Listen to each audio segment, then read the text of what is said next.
એક ટેજી નામની દીકરી, એમનો ભાઈ એન્ડ્રયુ 2 વર્ષનો, એના મમ્મી પપ્પા 4 સભ્યો એક ઘરમાં રહેતા હતા. ટેજીને એના ભાઈ વિશે બહુ પ્રેમ, અતિશય પ્રેમ. નાનો ભાઈ 2 વર્ષનો, પોતે 8 વર્ષની, પણ અતિશય પ્રેમ. ભણીને આવી નથી, ભાઈની સાથે રમત કરવા મંડી નથી, લેસન બેસન માર્યું ફરે. એના મમ્મી કેટલુંય કે માથા પસાડે તો માણ થોડું કરે, પણ આખો દિવસ ભાઈની સાથે ધીંગા મસ્તી કર્યા કરે. એના વિના રહી શકે નહીં. ભાઈને બેન ઉપર એટલો પ્રેમ, બે એકાબીજા વિના રહી શકે નહીં. આખું ઘર આમ ગુંજતું જ રહે, બે ભેળા થાય ને.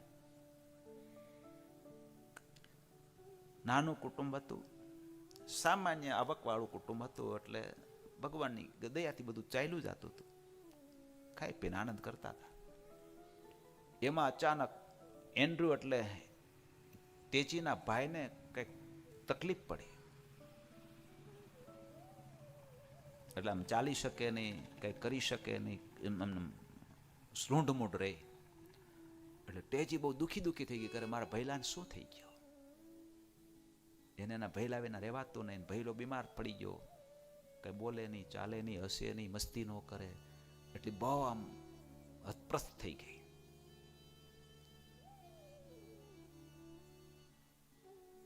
એમના પપ્પા એમના મમ્મી સાથે વાત કરતા હતા. તેજી બીજા રૂમમાં હતી. વાત કરતા કરતા એમના મમ્મી રડી પડ્યા, કારણ કે વાત એવી કરી કે હવે આપણે આપણું ઘર વેચવું પડશે. દીકરાના રોગને કારણે કેટલો ખર્ચો થશે કંઈ નક્કી નહીં. ઘર વેચશું તોય એ થઈ શકશે કેમ, એ શંકા છે. પતિ પત્ની બેઉ રડી પડ્યા. આપણો એન્ડ્રયુ બહુ દુઃખી છે, શું કરશું. અવાજ સાંભળ્યો એટલે ટેજી ધીમે ધીમે કરતી બારણા પાસે આવી. ખબર ન પડે, ઊભી ઊભી સાંભળતી હતી. આ બનેલો પ્રસંગ છે.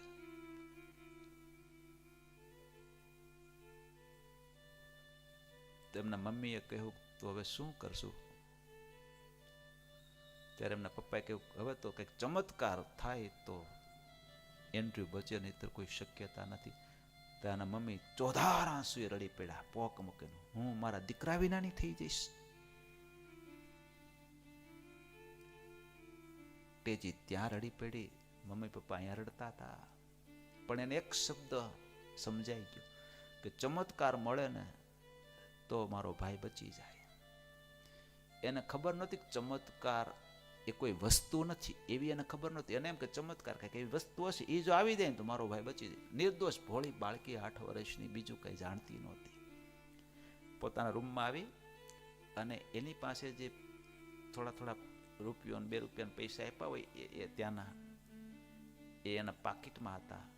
ભાગ લેવા માટે આપ્યા હોય, બાળકોને વગેરે વગેરે માટે આપ્યા હોય ને ભેળા કરેલા, એને એની પથારી પર આમ આમ પાથર્યા. ગણ્યા તો $1 13 સેન્ટ થયા. આપણે ત્યાં પૈસો, ત્યાં સેન્ટ, આપણે ત્યાં રૂપિયો, ત્યાં ડોલર. એટલે આપણે $1 ને 13 પૈસા કહીએ ને, એમ ત્યાં $1 ને 13 સેન્ટ એની પાસે થયા. એ લઈ અને સામે એક મેડિકલ સ્ટોર હતો, ત્યાં ગઈ. ત્યાં એ મેડિકલ સ્ટોર વાળો એના ભાઈ શિકાગોથી આવેલા, એની સાથે વાતચીત કરતો હતો. એટલે ત્યાં થોડીક વાર ઊભી રહી, પણ પેલા એ બહુ ધ્યાન ન દીધું એટલે આમ ઠપકાર્યું પર્સ. એટલે પેલા પૂછ્યું, બેટા તારે શું છે? તો કે મને ચમત્કાર આપો. ચમત્કાર આપો એમ કહ્યું એટલે પેલાને થોડોક રસ જાગ્યો. એટલે કે બેટા ચમત્કાર એટલે શું? તો કે મારા ભાઈને કંઈક તકલીફ છે. મારા પપ્પા એવું કહેતા હતા કે હવે ચમત્કાર મળે ને તો જ આપણો એન્ડ્રયુ બેઠો થાય. મને મારો ભાઈ બહુ વાલો છે, મને ગમે તેમ કે ચમત્કાર આપો, મારી પાસે આ રૂપિયા છે, એટલા પૈસા. એ બધું એને ઢગલો કર્યો. જો તમે ચમત્કાર નહીં આપો તો મારો ભાઈ નહીં બચી શકે, તો હું નહીં બચી શકું. કહેતા કહેતા તેજી રડી પડી. પેલો દુકાનવાળો ત્યાં થોડોક પીગળી ગયો. એને કહ્યું, બેટા પણ મારી પાસે ચમત્કાર જેવી કોઈ વસ્તુ નથી, હું કેમ આપું તને? તેજી ઉદાસ થઈ ગઈ. એમના ભાઈ જે આવેલા શિકાગોથી, એમની સાથે વાત કરતા હતા, એણે આ બધું જોયું. એટલે એને થોડોક રસ પડ્યો. એણે માથા પર હાથ ફેરવતા ફેરવતા કહ્યું છે, બેટા તારે શું જોઈએ છે? તો કે મારે ચમત્કાર જોઈએ છે, મારો ભૈલો બહુ બીમાર છે. એવું છે? તારી પાસે કેટલા પૈસા? તો કે આટલા છે, $1.13. બસ બેટા બસ, એટલાનો જ ચમત્કાર આવે.